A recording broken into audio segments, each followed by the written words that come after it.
j'invite Frédéric Matonti de Marseille à nous parler de la prise en charge des trous maculaires du myophe-fort, un autre défi dans cette pathologie complexe. Mais Frédéric fait des merveilles. Oui, on va essayer au moins de tenir le timing. Merci encore une fois pour l'invitation. La présentation, s'il vous plaît.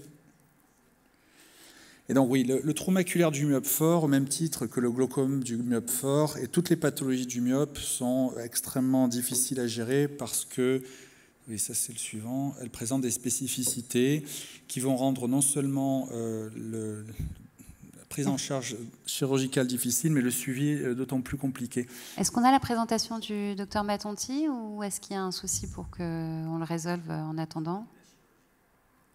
Oui. Donc, on peut le faire a cappella pour les grands axes. La problématique du myope fort, comme vous le savez, c'est deux problématiques. D'une part, une expansion antéro-postérieure avec l'allongement progressif du globe oculaire. La deuxième est l'expansion tangentielle qui est due à la même problématique, à savoir une croissance inconsidérée de ce globe avec progressivement une distraction antéro-postérieure liée au vitré. Donc le trou maculaire est déjà une pathologie beaucoup plus fréquente chez le myope fort que chez les métropes, puisque vous avez ces forces de cisaillement tangentiel dont Muriel vous a déjà parlé, et antéro-postérieure avec le vitré et l'expansion. Ces deux forces vont générer plus de trous maculaires, mais elles vont aussi aboutir à une complication qui est beaucoup plus problématique que le trou lui-même, qui est le décollement maculaire, à savoir donc un décollement de rétine du pôle postérieur.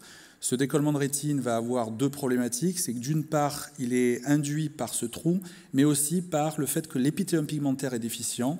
Et donc le liquide qui passe au travers des trous, habituellement résorbé chez les hémétropes, va avoir tendance à s'accumuler et aboutir à un décollement de la rétine. Donc on se retrouve face à une double problématique, des trous maculaires plus fréquents, des trous maculaires qui s'élargissent et des trous maculaires qui décollent. Le problème pour arriver à résoudre ces problématiques mécaniques et qu'on va devoir donc lutter contre une perte de substance et lutter contre des forces qui sont actives et qui continuent à évoluer dans le temps. Donc la solution habituelle de la chirurgie du trou maculaire qui consiste à réaliser un pelage du trou maculaire de la limitante interne autour du trou et ensuite de combler ce défect potentiellement avec uniquement la flaccidité et l'élasticité du tissu grâce à un tamponnement gazeux n'est souvent pas suffisant. Et donc il faut user de tout un tas d'artifices pour arriver à clore, fermer ces trous maculaires. Le premier est d'utiliser la limitante interne qui est recommandée dans la plupart des cas dans le trou maculaire du myope fort, même si ce sont des trous de petite taille, dès lors que l'on sait que le pourcentage de réussite de la chirurgie des trous maculaires du myope fort n'est pas de 95% comme chez les métropes, mais plutôt aux alentours de 65 à 80% selon les séries, eh bien on va de façon assez systématique utiliser la membrane limitante interne comme étant un tissu de soutien, une sorte de lame de prolifération permettant ainsi de maintenir une jonction entre les deux bords du trou et de permettre une fermeture. Mais dans les situations où cette limitante interne n'est pas utilisable, car difficilement pelable ou pas suffisante en termes de matériaux, il va falloir être capable d'utiliser d'autres moyens. Donc dans la présentation, je vous parlais par exemple des clous plaquettaires. En fait, vous allez faire un prélèvement sanguin, faire une centrifugation et utiliser les plaquettes et le concentré donc plasmatique posé sur la macula pour avoir un phénomène de rétraction et de comblement du trou maculaire. Vous avez tout ce qui est utilisation de membranes autres que la limitante, la capsule postérieure. Alors certains chirurgiens se sont amusés à utiliser la capsule postérieure ou la capsule antérieure de chirurgie combinée pour aller combler le trou. D'autres possibilités sont proposées comme l'utilisation d'autogreffe de rétine. Alors pour ma part, je pense que c'est une connerie sans nom. Vous êtes face à un patient qui ne demande qu'une chose, c'est décoller dès lors qu'il y a un trou. Vous avez déjà un trou maculaire et vous allez créer un nouveau trou qui lui-même va pouvoir être à l'origine d'un décollement de rétine. Donc pour moi, l'utilisation d'une autogreffe de rétine est une hérésie. Une autre solution est d'utiliser ce qu'on appelle les cales maculaires, donc les indentations maculaires qui vont permettre de pousser la face postérieure de votre globe, permettant ainsi, comme une indentation standard, d'aller clore votre trou, d'aller boucher votre trou par le bombement scléral. Ça va avoir un effet effectivement sur le décollement, mais pas sur le trou maculaire.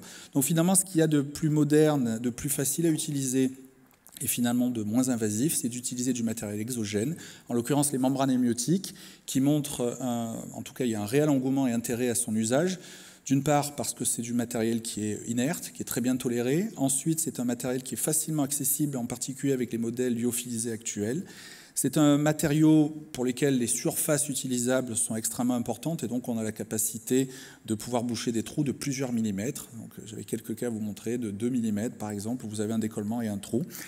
Et vous allez pouvoir donc utiliser ce matériau en épi ou en sous-rétinien, permettant ainsi de clore le trou dans quasiment 98-99% des cas, donc ce qui est exceptionnel dans ces situations-là, mais surtout permettre une réapplication de la rétine.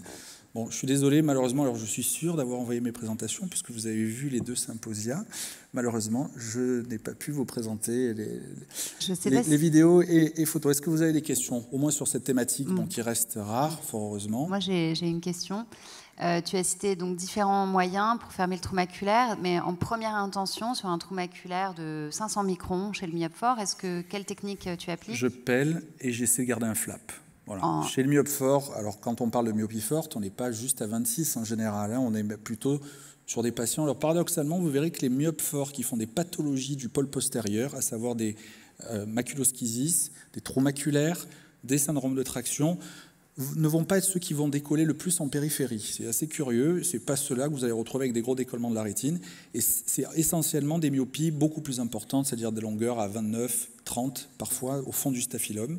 Donc je vais essayer de faire soit un bouquet, peler la limitante et me servir donc, de la collerette de limitante pour avoir du matériel qui va venir boucher le trou, en tout cas servir de moyen de prolifération des cellules gliales de contiguïté, ou alors de faire un flap classique, ce qui est beaucoup plus compliqué. Hein. Souvent, au fond du staphylum, on a du mal à conserver un flap régulier et de ne pas l'autonomiser.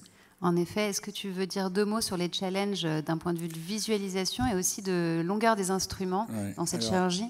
On a la problématique de la longueur axiale, il faut travailler sur des yeux très longs et en particulier dans la zone la plus longue du globe, au fond du staphylum. Donc déjà, on est confronté à une nécessité d'instruments plus longs, donc on va utiliser des instruments dédiés. L'autre solution, c'est d'aller enlever les plugs de vitrectomie pour pouvoir gagner ces 1 ou 2 mm qui vont être suffisants parfois pour pouvoir travailler confortablement, avec malheureusement une flaccidité des instruments qui est beaucoup plus importante et qui rend la gestuelle moins précise. L'autre problématique, c'est les contrastes. On a un fond d'œil qui est très pâle et donc on a beaucoup plus de mal à repérer la rétine interne et en particulier la limitante interne, quand bien même elle a été colorée.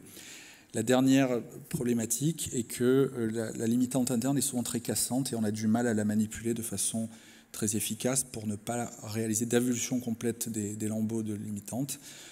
À part cela, on va dire que le reste, c'est bien entendu faire attention à la vitrectomie puisqu'on a beaucoup plus de risques de DR, donc il faut être propre dans le décollement du vitré, essayer d'avoir une cavité sans traction à la fin.